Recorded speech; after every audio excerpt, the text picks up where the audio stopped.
Hi, everybody. Welcome back. We had a great week this week with you all at our very first virtual advocacy forum. Thanks for being patient today as we got some technical difficulties sorted out before we started. We know being virtual is not the same as being in person, especially when it comes to answering your questions. So we thought it would be really fun to get together today and keep our conversation going. Mary and Dan are here with me, not here with me, but here on the internet with me. And we're going to give you some updates on things that have happened on Capitol Hill since Tuesday. We're going to talk with one of our lead advocates about her forum experience and how she's helping her community as a certified peer visitor and support group leader. And then we're going to throw it open to a Q&A chat so that you all can bring up whatever is on your mind. We also are going to have a few more polls for you today. You brought up a lot of topics in the chat throughout the forum, and we want to make sure that we continue this online dialogue with you so we can get to know you better and also be able to serve you better and more directly. So again, before we get started, let me remind you, even though this session is more informal, it's still being recorded and the conversation in the chat window is being archived. So please treat it like you would any social media platform in terms of the types of information that you would share. To get started, I'm going to hand it over to Mary Richards, the CEO of the Amputee Coalition. Thank you so much, Carol. We're so grateful that all of you are joining us again today. We were blown away by your excitement and engagement this week. Originally, our plan was for the forum to end on Tuesday. We didn't have anything scheduled for today, but there was so much conversation in the chat and in the Q&As that we really felt like we needed to get together one more time and keep it going. We had great engagement this week with our speakers. Matthew from Beekeeper, which is an organization that helps advocacy groups like ours engage with Capitol Hill and train grassroots or community members. Matthew has a large roster of clients, names that you would recognize in the patient advocacy space. Matthew said that the Amputee Coalition is the first organization he's worked with who's done a virtual event the way that we did. And so he may recommend our approach to other organizations so that they can stay engaged in their communities. Ray from Tarplin, Downs & Young said that she was really energized by our conversation and your questions. As you know, Ray and her firm, Tarplin, Downs & Young, are consultants of ours, and we are already working with Ray and her colleagues to connect our issues with congressional leaders on Capitol Hill. And we had a productive conversation with Laura Truman from HHS. So Director Truman is a very senior member of the HHS leadership. She reports directly to Secretary Azar. So in her position as working for Secretary Azar, she will be able to help elevate our community and our issues and give us a seat at the table. I also wanted to let you know that we heard you. When you said you'd like more virtual sessions and trainings, we're on it. We're investigating e-learning platforms that will launch later this year that will help us pivot our different training programs online. We're also starting a new series of advocacy webinars with the policymakers who work on our issues every day. We got the ball rolling on those already this week, and we'll be hosting conversations with researchers at the National Institutes of Health. That's the single largest funder of biomedical research in the world, and they are part of our federal government that we work to fund on an annual basis. And we're also going to be working with allied health professionals to bring some of their knowledge home to you in your living rooms, much like this. Stay tuned to those announcements in the near future. I also wanted to say that we've had very helpful conversations with our Scientific and Medical Advisory Committee. Some of you may know that we have a group that we call SciMac. If you can't make it into a fun acronym, what good is it? So Scientific and Medical Advisory Committee, SciMac. We met with them this week and shared with them some of what we learned this week with you in the Advocacy Forum. They really want to know how you're doing. They asked me to share a few points with you, and they wanted me to share a few things with you and to ask a few questions of you. So I'm going to ask a couple of questions here. These aren't polls, but we'd love to hear your responses in the chat. The first question is, how often are you moving and getting exercise? Are you up and around a couple times in the morning? Are you taking walks at lunchtime or after dinner? How are you getting up and around, whether it's in your house or apartment or out in your neighborhood? Let us know how that's going for you. Second question is somewhat related to the first. Are you wearing your prosthetic device, if you have one, every day, a couple times a week, once a week? Not really at all. Tell us how that's going for you. The third question, I may be going too fast. You guys let me know. And you certainly can answer these questions as we go through the conversation. It doesn't have to be, just let us know which one you're answering in the chat and we'll track that and follow it. The third question is, are you concerned about skin and wound care? Are you having issues with maintaining, with irritation, with friction, or with wounds? And how concerned are you about the state of your skin right now? Those are some of the questions that we'd love to get your thoughts on. So are you moving and getting exercise? Are you wearing your prosthetic device if you have one? How often are you wearing it if you are? And are you concerned about skin and wound care issues? And then lastly, we're interested in this, but we also work on education materials with our Scientific and Medical Advisory Committee. And we would all like to know what materials would be most helpful to you right now. We've got a lot of great stuff in our information sheets already. But if there are things that would be uniquely and specifically helpful to you now, we would love to be able to provide that information to you and to develop those materials. One of the things that the Scientific and Medical Advisory Committee wanted me to say to you is that one of their concerns, the clinicians that are a part of our SciMac committee, if you're having issues or you think you need to see your physician or prosthetist or physical therapist, please do not wait until this is over. Be your own advocate, reach out to your healthcare provider's office, pick up the phone and call them. I know that often it's hard to just even get to schedule at times, but right now there are folks in your physician and provider's offices that can hear from you and will want to hear from you. You can ask them what their procedures are and how they're handling patient care. They will share with you if there are new and different procedures to sometimes they call them no contact waiting rooms. You'll come right back into a procedure room, but they will talk you through the ways in which you can maintain your health and safety while you're getting the care that you need. They also just really wanted for us to emphasize that we don't want for folks to wait to get care until something becomes critical. Being able to be safe means protecting ourselves from COVID-19 and getting the proper care that we need along the way.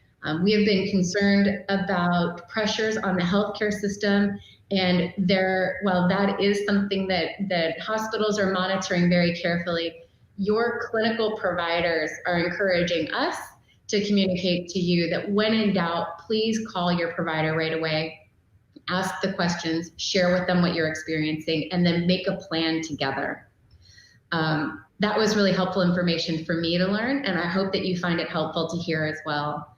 With that, I'd like to hand this back to Carol to get us started with our first round of proper polls for the day. Thanks, Carol. Thank you, Mary, and thanks for those questions from our Scientific and Medical Advisory Committee. I have posted those questions in the chat, so you should feel free to scroll up and down and look for those. And over the course of our time together, please tell us everything you're comfortable telling us about it so we can make sure we're helping you the best way we can. You're about to see our first poll of the day pop up on your screen. The question is, which policymaker would you most want to hear from in a future session? So we are putting together all sorts of plans for online education, but we want to know, who do you want to hear from? Do you want to hear from someone from the Administration for Community Living? How about NIH, the Veterans Administration, a member of Congress, or perhaps a policy expert that's on congressional staff? Or is there someone else? Let us know that in the chat if there's anyone that you would like to hear from. So go ahead and click one of those and then click the blue submit button. It looks like so far, oh, here's who's in the lead, member of Congress. You all want to hear from a member of Congress or a congressional staff policy expert. Almost half of you want that. And then a quarter of you want to hear from somebody from NIH. And then, oh, someone from the ACL would be great. Not really seeing a whole lot of response for the VA. That's cool. And then the rest are being entered into the chat. That's where the other is coming from. So we'll have to scroll into the chat and look at that. Someone wants to hear from someone from CMS. Oh, a couple people would like the CMS administrator. So we'll see what we can do about that. But we might be able to get someone from CMS for a future session. These are great answers. Thank you all. Now, if you'll take a moment, we want you to think back about the last few days that we spent, Sunday, Monday, and Tuesday, with us on the Advocacy Forum. So here's our first poll question about the forum. Was this your first Amputee Coalition Advocacy Forum? Yes or no? Don't we love polls like this where we only have to choose from one? Haha, so far we're 50-50. Let's see. Oh my goodness. That went fast. So 3/4 of you, this is your first time doing an advocacy forum with us. I love it. Welcome, welcome, welcome. We are so happy to have you on board, and we can't wait to do more with you. And for about 25-26% of you, this is not your first time with us. Welcome back. We love that you brought your experience. We can see you sharing it in the chat. If people have had questions, you've been able to answer them and really help folks out. So our next poll question is, did you send a message to your member of Congress? Here we go. So on Tuesday, when we were all together online and we shared with you the process of how to engage and how to send that message to your members of Congress, did you send it? Yes, no, or not yet? I'm getting there. Let's see how the results are looking. Awesome. So 3/4 of you have already done it. You're awesome. You rock. We love you. 20% of you, not yet. Good. You still got time. You have until probably September 30th to do that, but we'd like you to do it soon. And then those of you who haven't done it yet, we'd love it if you would try, but if you can't, that's okay. We'll get you on the next one for sure. And our last poll for this portion of the program, when we sent the link out for the way to send that message to the member of Congress, did you share that link with family or friends? I'm going to be honest with you and tell you that I am in the not yet category. It's sitting there in my email inbox waiting for me to get to it. I'll do it this weekend. Oh my gosh, a third yes, a third no, and a third, yep, and about a third not yet. So it's pretty evenly split. Actually, changed a little bit. So about 40% of you say, I haven't done it yet. A third of you say, nope, haven't done it. And 26% of you said, yes, you did. So thank you. And for those of you like me in the not yet category, let's make a pact with each other. Let's do it by Sunday night. I'm gonna pledge to you all that I'm gonna send it to 20 friends. And I might even post it on Facebook and ask my Facebook friends to do it. In fact, not maybe, yes, I'm gonna do that. So that's my commitment to you. I hope you guys will do the same thing. Really great feedback, everybody. Keep the questions and answers going in the chat with the things that Mary has asked about. And I am gonna turn it over now to Dan, who is gonna update you on what feedback we got on Capitol Hill and how many of you actually sent messages and how many touches there were on Capitol Hill. So Dan, take it away. Thank you, Carol. That's some great information. And I really appreciate everybody participating in the polls. It really does provide us a lot of great feedback to understand how we can continue to improve and also be to everything and really help make sure that everybody's staying engaged. I do action already. We've had great engagement so far. Just since Tuesday, when we had our call to action, we've sent over 600 messages to members of Congress already. That's your senators, that's your representatives, and we've had a lot of great feedback. We've had folks that have attended the forum that have shared the message and sent those letters to their members. Folks have emailed us and let us know about that and let us know some initial responses. And we've also had a chance to follow up with some offices since then. We've really had an opportunity to get a better understanding of what the messages are from Congress. The messages have been very supportive thus far, and we hope that your experience with your members are similar. We've gotten a bit of exciting news even. We've had a lot of direct engagement with members that you all have contacted, and then members that have been interested in some of these issues where this action and the advocacy forum has sort of provided an opportunity to be able to engage with some of them a little bit further. And we've got something that we can't get a whole lot of detail to, but just since the forum, since our call to action on Tuesday, the coalition's already had some great conversations with a couple of member offices. And those conversations have really centered around the access to care issue. There's been a lot of support for the funding and the National Limb Loss Resource Center, and we're really, that's vital to be able to provide and operate the programs and services that the Amputee Coalition does through the National Limb Loss Resource Center. But the access to care is, if you remember, part of the forum that, it's shifting out a little bit further this year. It was going to be something that was done in May, but now the packages are delayed until November. And what we're looking at with those packages is really talking about how do we identify those gaps in access to care? How do we identify ways that we can improve access for the community? And, we've talked with members about, some of the data out there shows that about 30 to 35% of people who experience an amputation receive a prosthetic device, and how that really doesn't account for the number of people that are who are determined whether or not a prosthetic device might fit them, but that's just those that get the device. And so, one of the things that we've talked about is how can we make sure that assessment for whether or not someone is eligible for and would be a good fit for a prosthetic device, how can we close that gap? How can we get more people access to the prosthetic devices or the other care that they need to be able to live well with limb loss, get back to work, get back to community, get back and engaged with themselves and their families and networks. And so, we've talked through a lot about that with members of Congress, and we've gotten a lot of great support already just since Tuesday. I want you to keep in mind that as you hear back from members of Congress, to let us know, because that's going to allow us to do continued follow-up with those offices as we continue on through the rest of the year. That's going to be an opportunity to say, we know that advocates have contacted your office and talked to you about these issues. So that there are constituents that are interested in these.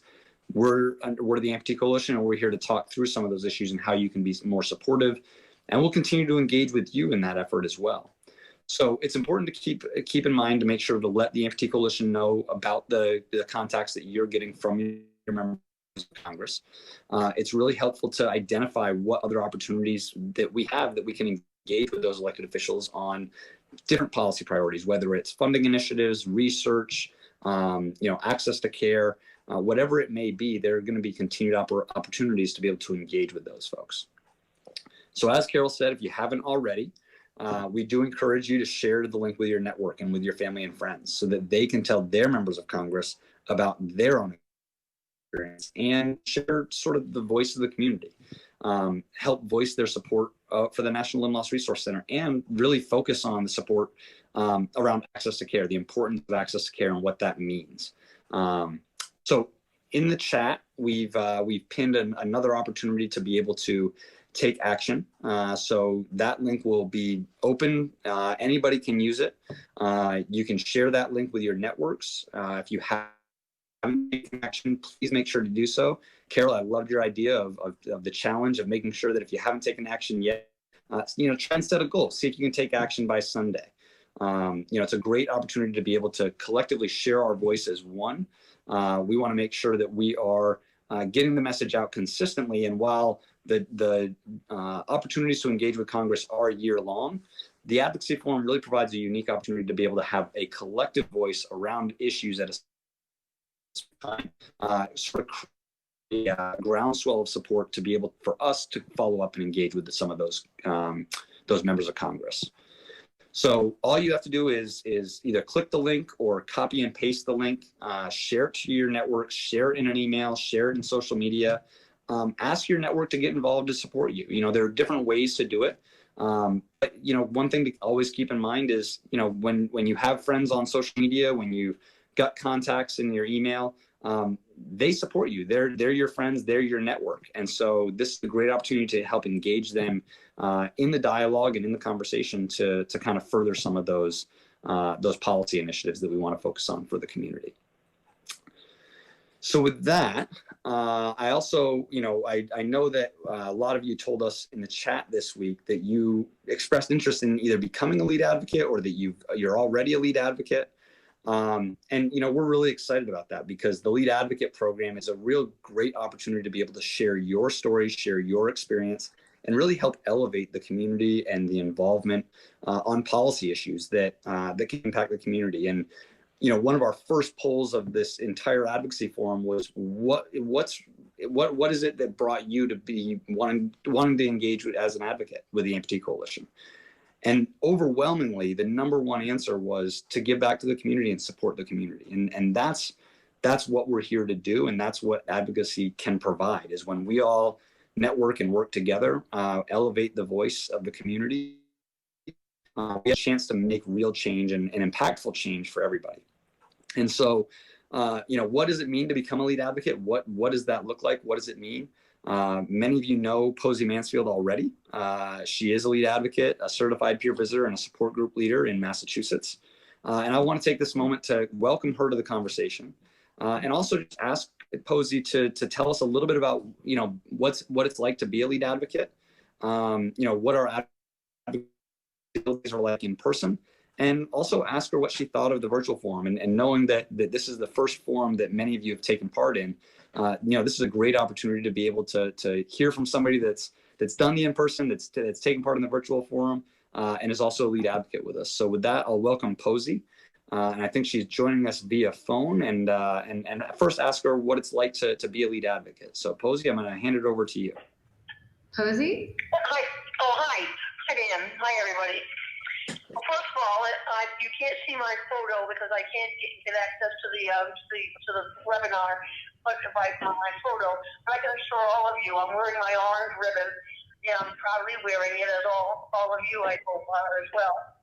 I've been involved with the Amputee Coalition for the last 9 years since I became an amputee. I'm an above-knee amputee. And I can tell you very honestly that the most exciting thing that I've done with the Amputee Coalition is attend the Hill Day, which is now called the Advocacy Forum.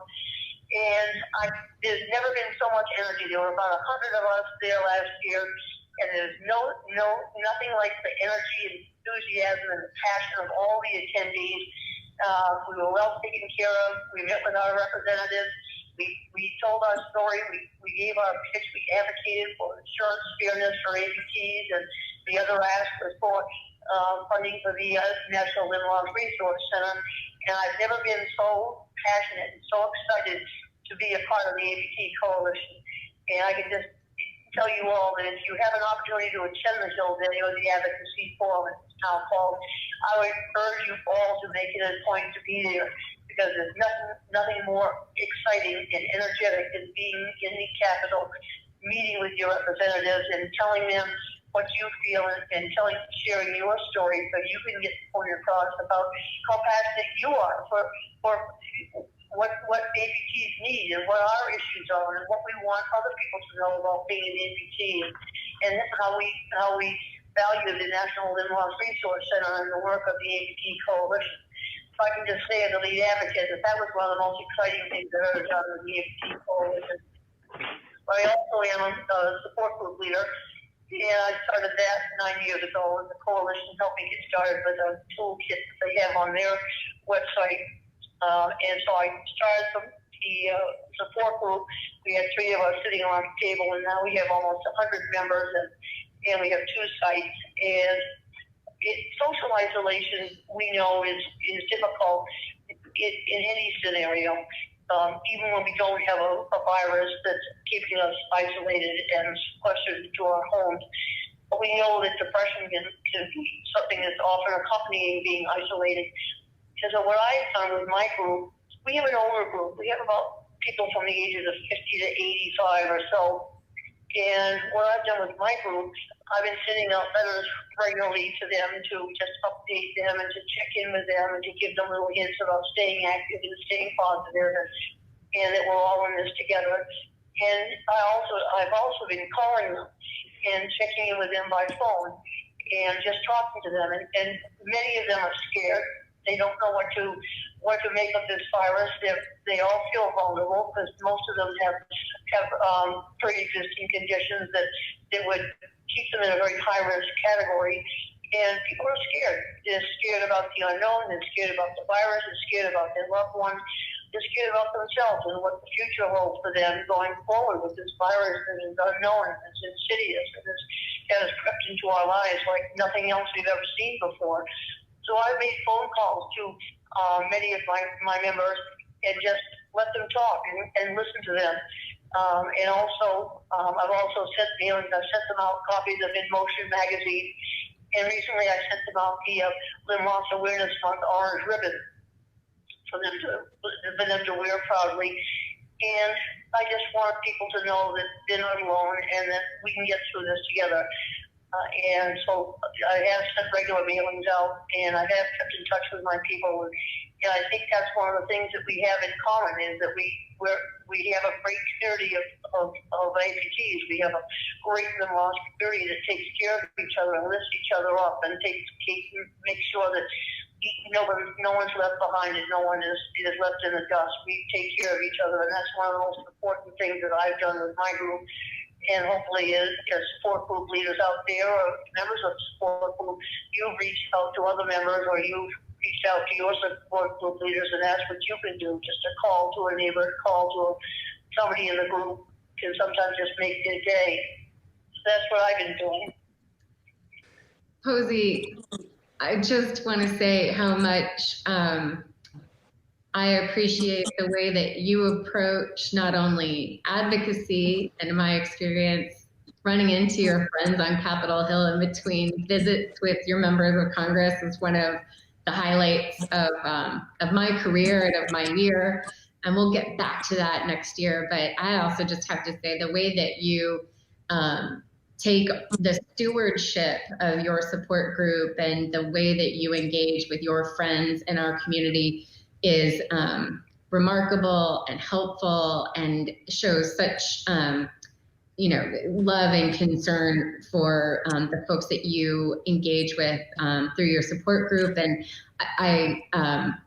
it's just really touching to hear about, but also I know that you just have a very can-do attitude about all of it and making sure that you've got the materials, which we can extend to other people. If you are a support group leader, we do help you with those things.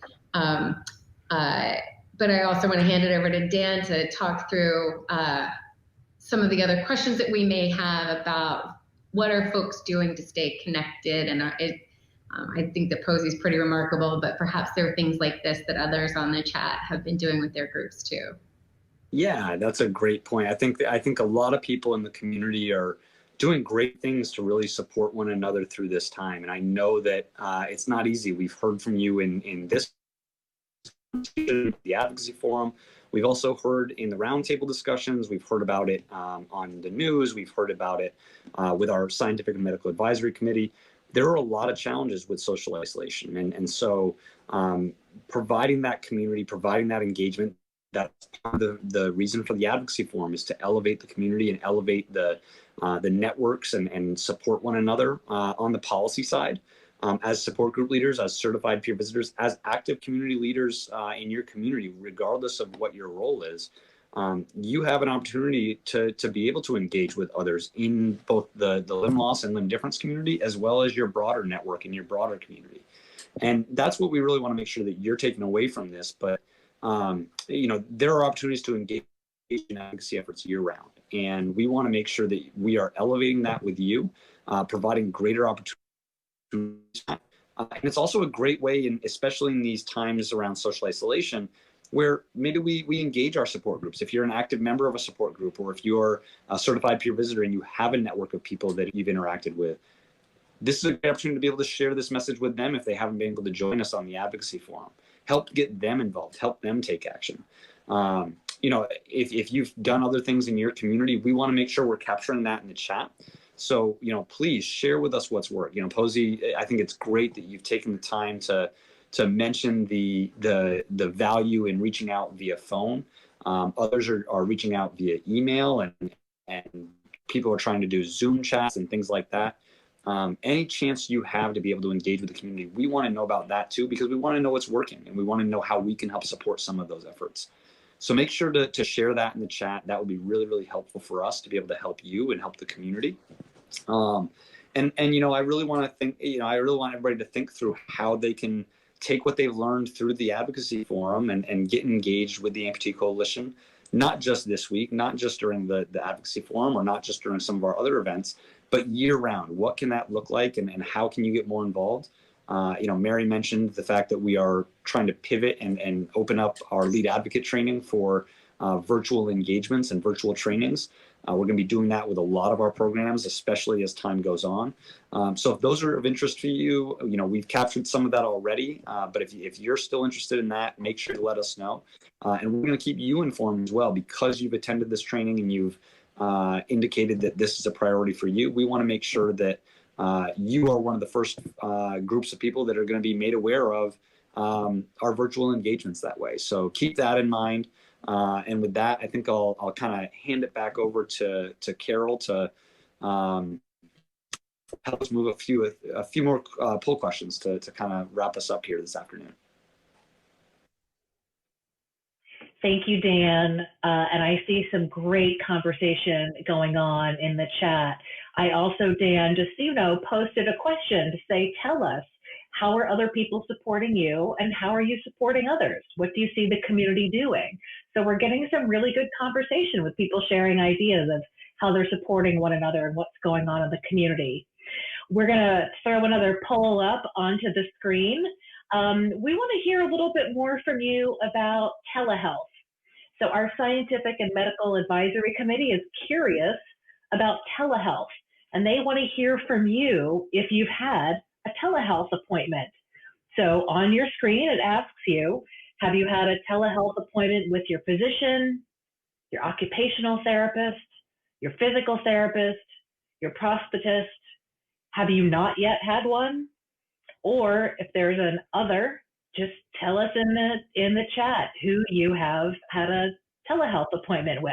Maybe it was a nurse practitioner. Maybe you did the CPS Minute Clinic.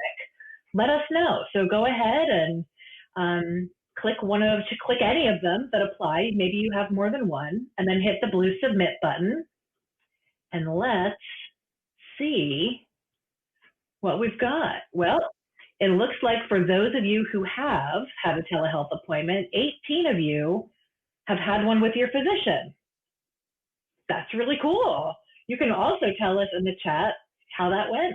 Did you love it? Was it weird? Are you happy to be able to do it? Do you want to have more access? Let us know. And it looks like 13 of you haven't had it yet. None of you have met with an OT. 3 of you have met with your PT. 3 of you have met with your prosthetist. And then we've got some others. So let's see. Some of you have had peer visits. Some of you have done oncology and dermatology. Love it. So you've done some specialties.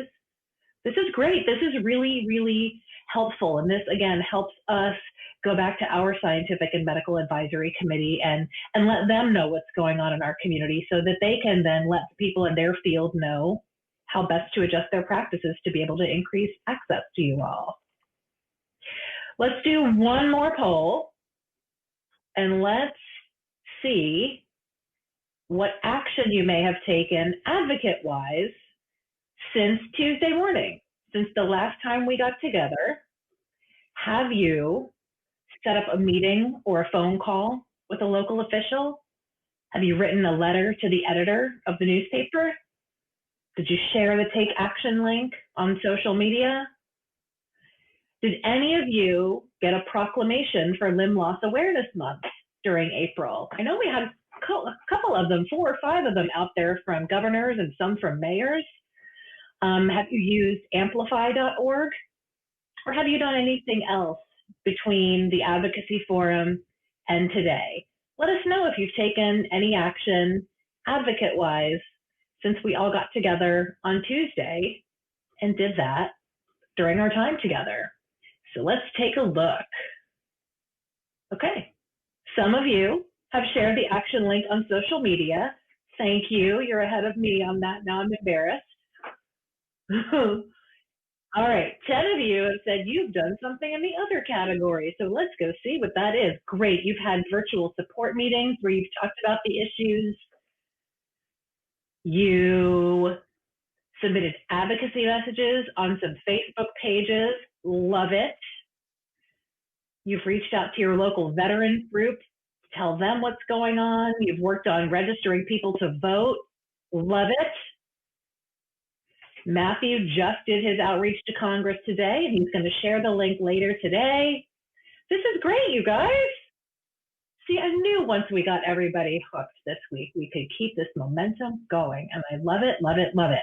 Okay, now we have got some Q&As or some Qs coming into the Q&A portion of our program. So I want to invite Mary and Dan and Posey to talk about and give answers to some of the questions that we have popping up. So the first question we have is, will you be offering a virtual lead advocate program? So whether that's training or a whole program, will you be offering that? Yeah, that's a great question. It's definitely, it is in the works. We are developing modules as we speak to make sure that we are supporting sort of a transition from what we thought would be a sort of an exclusively in-person training that way to pivoting to make sure that it is virtually available. And so we are going to be having a lot more information come out about that as we continue to grow those modules and develop that program in a virtual capacity. But like I said, as advocates that have taken part in the Hill Days in the past or the Advocacy Forum, opportunity, you're going to be some of the first ones to know because we know that you're already passionate about advocacy. And so when we're opening up those virtual advocacy forum or advocacy trainings, the people that have attended the forum, you all are going to be on the front lines of being able to get access to some of those trainings and be able to participate, so help get you to be trained to become a certified lead advocate with the Amputee Coalition. Mary, do you have anything you want to add to that? I would just say that part of being an advocate is knowing more about how the federal government interacts with our lives, and things like having some of the leadership at the National Institutes of Health be a part of a webinar. We would normally have had a panel presentation for you so that you could hear from the leadership either in research or care. While I know that the Veterans Administration didn't have a high poll number about hearing from them, interestingly, they are the only folks in our field that have care practice guidelines, and they're really innovative in terms of care delivery, access to prosthetic devices, assessment of the need for prosthetic devices. So we might hear from folks like that just so that we can understand where the field is going or where it needs to go, how we can best advocate for our community. So we're going to have the trainings. We have heard you. We love, I loved seeing the other day that so many people are trained in certified peer visits, which is a lot of listening. And now we also want to give you the training so that you know how to do your elevator pitch that Carol talked about a couple of days ago. What's your 30 seconds or 2 minutes on how limb loss has affected you in your life and what you need from your members of Congress. So we're excited about the trainings. We're also going to give you opportunities for knowledge gaining and to hear from some experts that we might not otherwise just run into in the course of doing business during the year. Okay, we've got another question. It was great to hear from HHS leadership. Will we have the opportunity to hear from people in the future who know the details of our issues? That's a great question. And I'd love to sort of talk about this a little bit. So one of the strategies and how we make sure that our issues are top of mind for policymakers. So there are folks, I'm a former congressional staffer myself, so I always appreciated knowing the intricate needs and policy issues facing community members from the district that my boss represented. There are also folks like Laura who are big picture. How does the president talk to the Department of Health and Human Services to assess what issues matter most to voters, to certain constituents? And then Laura does some things like she will pull together the right folks to sit on a panel to inform Secretary Azar about issues that are facing people with health conditions or disabilities. We want Laura to feel great about working with us and that we're going to help her with the information she needs to make great decisions and to make recommendations to the secretary. There are also some fantastic folks that we work with that are in the agencies. Dan works, I think that you have conversations once or twice a week with our colleagues over at the Administration on Community Living, who really understand the details related to the National Limb Loss Resource Center.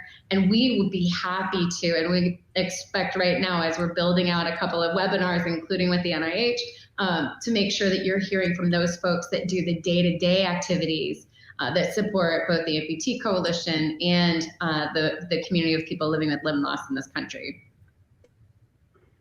Great question. Great answer. Sorry about that. We have a follow-up about the virtual lead advocate training. Do we know what the time frame might be for that? When can we expect that training to go online? Yeah, great question. I think, we're really aiming, like I said, we really pivoted to make sure that we're going to be able to prioritize that over the next period here, especially in response to the COVID crisis and the social distancing. So what we're looking at doing is trying to develop those modules and finalize some of those modules probably sometime this summer. So we're looking to roll all of that out, and we want it to really be an effective program. So it's not going to be your typical webinar here and there that you might be familiar with. We really want it to be able to elevate what we're trying to do with the program and really emphasize the value the program has. And so we're going to put there's going to be a lot of time and effort and thought that really goes into the development of those modules. So it's going to take a little bit of time. It's not going to be something we can flip the switch on, but we do anticipate that we'll be able to have something out as we work on it this spring and summer. I would just add that I love the enthusiasm for more training on this, and we are excited to deliver that to you. And as Dan said, we want to make sure that we're maximizing your opportunity to be able to be with us, but respecting your time and doing this in a thoughtful way that we deliver a quality online product. It is easier when we're in person with each other, so there's a lot of thoughtfulness that goes into making sure that the training really works online. Okay, we've got a question that hopefully Posey will be able to help answer as well. The question is, I will be doing my very first peer visit today, doing it remotely. Is there any advice that you can give me as a first timer before I make that phone call? Well, I think it's important.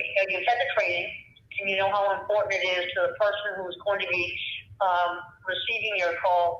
They are new amputees, they're scared, they have questions. Sometimes they don't even know what questions they have. So it's important to try to allay their fears, try to keep them informed about what the process is going to be like.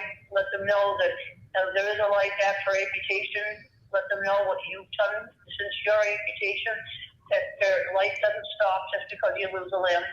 Whether they end up getting a prosthesis or not, it doesn't really make any difference, because as long as they learn to adapt and learn to cope in the best way with their amputation, with your help, you can give them guidance, you can give them support, you can tell them your story, you can just reassure them that there is life after amputation. So that's my most beneficial recommendation to you, is just to be yourself, talk to them, get them to talk back to you, and if they don't know what questions to ask, you can answer the questions that you approach an amputee.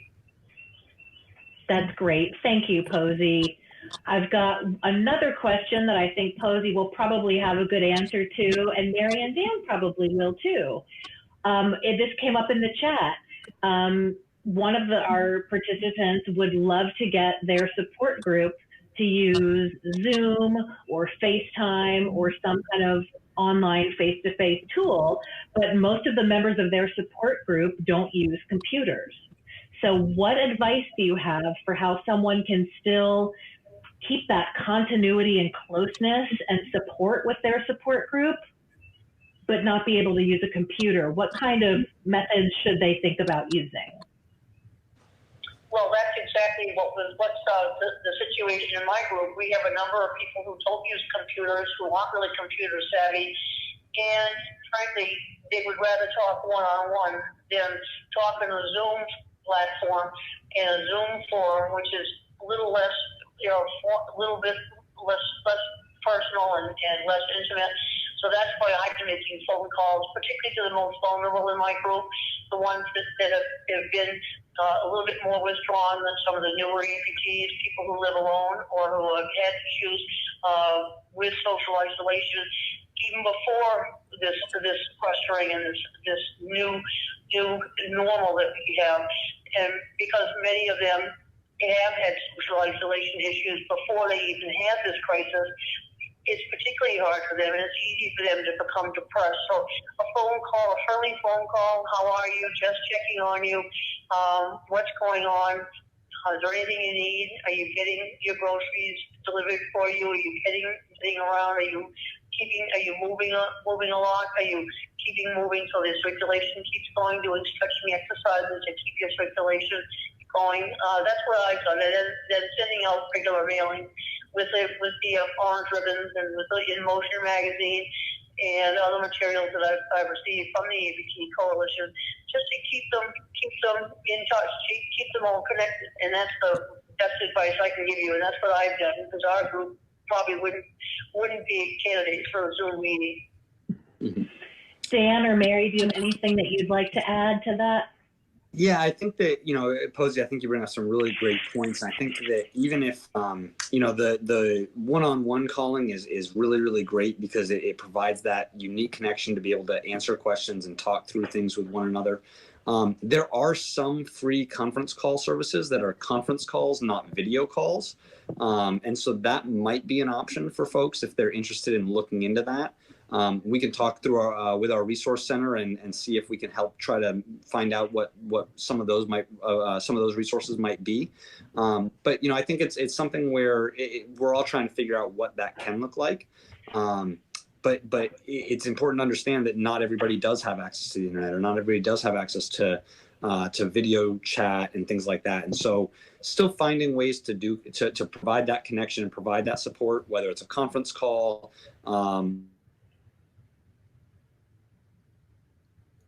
We may have lost Dan. Yeah. I'll just there you are. Well, I'll just jump in and say, so the peer support team, you guys probably know Nicole Gross and Susan Tipton. They have some resources to free conference call organizations that you can sign up for, so that you can do those. We have also, on kind of the other end of the spectrum, there are folks who are not going to do a meeting like this, but we can find them on Facebook or Instagram. And so we're also active on social media to find folks who otherwise aren't coming to us through phone calls. Carol is an expert at all things communications and would tell us some good details about who will and won't pick up their phone if they don't recognize the phone number. So we're trying to make sure that we're satisfying, and we need to make sure that we're reaching our community members where they are as best we can. And so Posey's making phone calls will help you with delivering letters and using the postal service, but we also will help folks who are otherwise going to text and show up on Facebook or other social media spaces to get their good information. Happy to be wherever our folks are. Great. And speaking of meetings, we have an active Facebook page, and I use social media as well, so I keep everybody.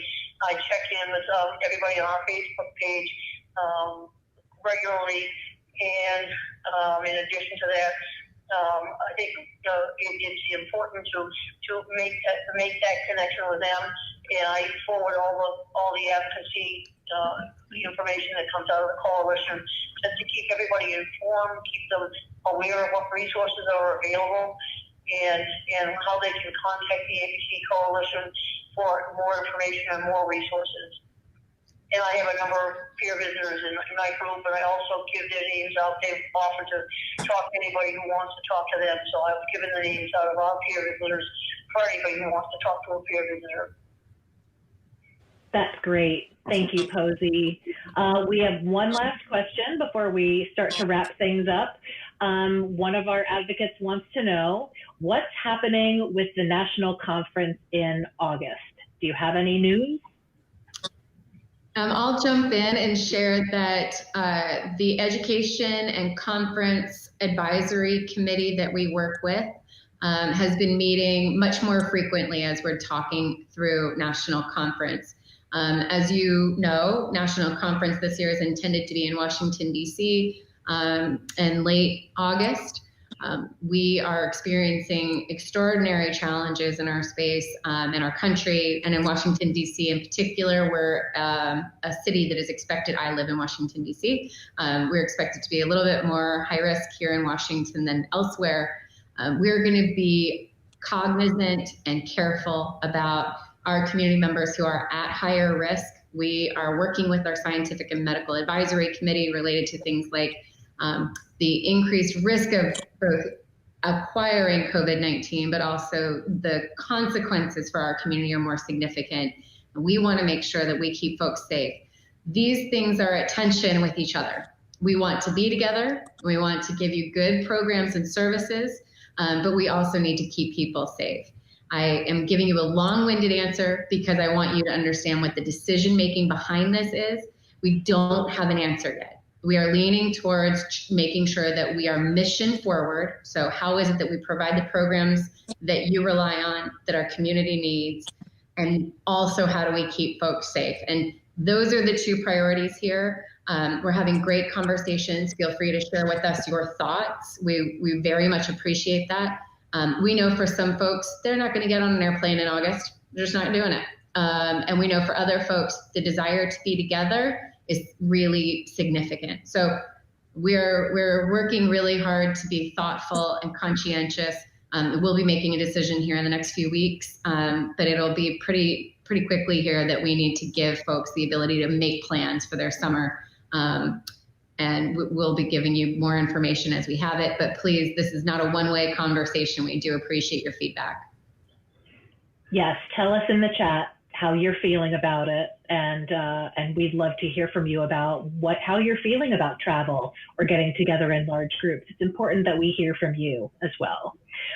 We are going to cut off the Q&A right there. I see we have a few more questions in the queue. I am going to answer those after we sign off. I'll type answers, so stay on board if you haven't heard back from me yet. But let me turn it over to Mary now to give us a few wrap-up thoughts and comments, and then I will close us out in a few seconds. Mary? Thank you so much, Carol. Thank you, Posey, who's here on my phone with me. Thank you, Dan. And thank you to all of you for joining us here again this afternoon. Your input is invaluable as we explore new ways to provide you support and programs to keep our community connected and engaged, especially during these unusual and challenging times. Please know that if you expressed interest in becoming a CPV or a lead advocate, our team is going to reach out to you about those programs. This Q&A in the chat is archived, and we are going to go through and respond to you so that you have the information that you're seeking.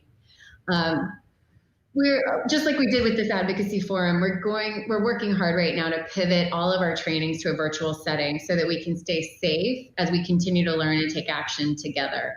We're not going to wait to provide you with what you need while this global pandemic unfolds. We want to make sure that we're getting you what you need as quickly as possible in whatever format works best. Spending time together as a community is a crucial aspect of well-being. And we know how difficult it is right now to maintain our well-being. So we want to share with you another Amputee Coalition resource. This was developed long before COVID-19, but it is especially valuable now. It's called our Improving Well-Being Program. I was excited to see in the chat that some of the telehealth appointments that folks are having right now are with talk therapists and others that can help with well-being. We've pinned in the chat a link to the well-being self-assessment, or we will be. It's a series of questions on the Amputee Coalition's website that you can click through to assess your well-being. And based on your results, the National Limb Loss Resource Center will be able to provide you with additional resources and supports. I hope that you'll be able to share that link widely with friends and family. We really want to make sure that we are giving the right kinds of supports to all of our friends, and a lot of checking in is really great, but those self-assessments with pointing people to good resources that our friends at the National Alliance on Mental Illness have been helpful to us with. So really good, smart folks who may be in your community who can help out. I really wish we could have been together in Washington, D.C. this week, but I am really proud of everything we were still able to accomplish. Our community is leading the way. You were the first virtual forum for many of our speakers, and many of our guest speakers work with a lot of groups like ours. As a leader in the larger patient community, we're sharing our knowledge with other advocacy groups to help them have successful events too. I can only imagine what we'll be able to do when we're all back together at next year's Advocacy Forum here in Washington, D.C. Until then, remember that advocacy is not just one Hill Day. As many of you who are in the chat have been experiencing and have been leading in your home states, it is a year-long effort, a year-long effort. And we'll be providing more events and trainings throughout the year. We want to hear back from you about your efforts. If you've received just the quick form letter back from your members of Congress saying we did receive your email, that's great. Stay on top of that. They're going to hopefully send you in the next couple of weeks an email or a response that is specific to the issue that you weighed in on. Let us know what you're hearing back. As you advocate for yourself and your community, we need to hear from you. So as always, our team is here to support you every step of the way. We're so glad to have spent this time together. Please stay in touch with us and each other. With that, I'd love to hand it back to Carol to wrap us up for the day. Thank you, Mary, and thank you again, everyone, for being here. Before we close, I do want to let you know that even though you won't see our faces on screen in a minute or two, we are going to leave the chat function open for about 10 or 15 minutes. So please continue to talk with one another. And please, if you need to post questions in the Q&A that you need us to get back to you on, we're happy to listen to those as well. We've talked a lot this week about social isolation, and you all brought it up on Sunday, Monday, and Tuesday, and we talked about it once we were all back together as a staff after we met with you all on Tuesday. Today's May 1st, and May is Mental Health Awareness Month. So in case you or anyone you know is in need of support, we're sharing on screen the toll-free number for the National Limb Loss Resource Center, which is open from the hours of 8 a.m. to 6 p.m. Eastern Time. We are also sharing contact information for the National Alliance on Mental Illness. And just as Mary advised earlier in this session, our Scientific and Medical Advisory Committee wants you to pay attention to your physical health and not wait to make those doctor's appointments until after the pandemic is lifted. And the same applies for your emotional and your mental well-being. If you're not feeling great, if something doesn't feel good, you need to get in touch with someone. There is never a bad time to do that. You will never, ever be wrong in doing that. So we want to make sure that you're taking good care of yourselves, especially those who you're taking care of other people. So be good to yourself, be good to everybody else. And from all of us at the Amputee Coalition, we hope you have a wonderful rest of your day, a peaceful weekend, and thank you so much for making this virtual advocacy forum a success. We're grateful for you and everything that we do, and we hope to see you soon.